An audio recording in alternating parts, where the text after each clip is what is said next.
Story دی world کے معزز دوستوں، میں ہوں ملک ابوبکر اور آپ دیکھ رہے ہیں اسٹوری ورلڈ۔ دوستو، آج جو واقعہ ہم آپ کو سنانے جا رہے ہیں یہ ایک سچا واقعہ ہے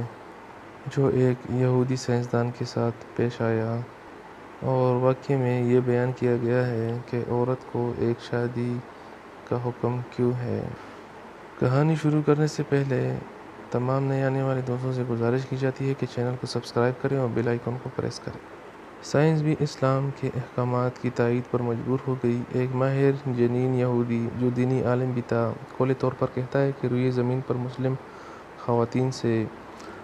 زیادہ پاک باز اور صاف ستھری کسی بھی مذہب کی خواتین نہیں۔ پورا واقعہ یوں ہے کہ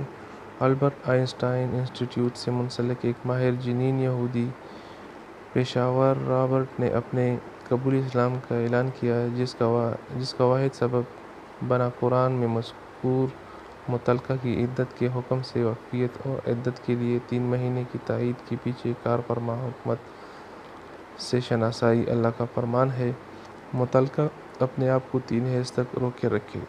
اس آیت نے ایک حیرت انگیز جدید علم ڈی این اے کے انکشاف کی راہ ہموار کی، اور یہ پتہ چلا کہ مرد کے منی میں پروٹین دوسرے مرد کے بالمقابل 62% مختلف ہوا کرتی ہے، اور عورت کا جسم ایک کمپیوٹر کی مانند ہے۔ جب کوئی مرد ہم بستری کرتا ہے تو عورت کا جسم مرد کے تمام بیکٹیریا جذب و محفوظ کر لیتی ہے۔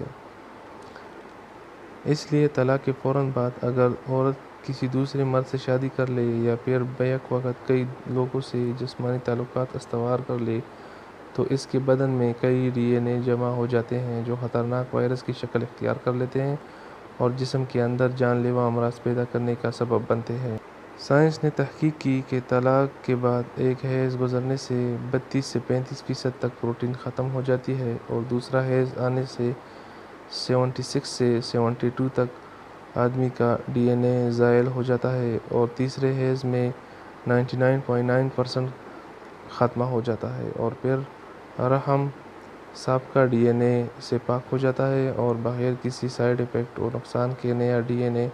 قبول کرنے کے لیے تیار ہو جاتا ہے۔ ایک طوائف کئی لوگوں سے تعلقات بناتی ہے، جس کے سبب اس کے رحم میں مختلف مردوں کے بیکٹیریا چلے جاتے ہیں اور جسم میں مختلف ڈی این اے جمع ہو جاتے ہیں، اور اس کے نتیجے میں وہ مہلک امراض کا شکار بن جاتی ہے۔ اور رہی بات متوفی عنہا کی عدت، تو اس کی عدت طلاق شدہ عورت سے زیادہ ہے، کیونکہ غم و حزن کی بنا پر سابقہ ڈی این اے جلدی ختم نہیں ہوتا اور اسے ختم ہونے کے لیے پہلے سے زیادہ وقت درکار ہوتا ہے، اور اسی کی رعایت کرتے ہوئے اسی عورت کے لیے 4 مہینے اور 10 دن کی عدت رکھی گئی ہے۔ فرمان الہی ہے، اور تم میں سے جس کی وفات ہو جائے اور اپنی بیویاں چھوڑے تو چاہے کہ وہ 4 مہینے اور 10 دن اپنے آپ کو روکے رکھے۔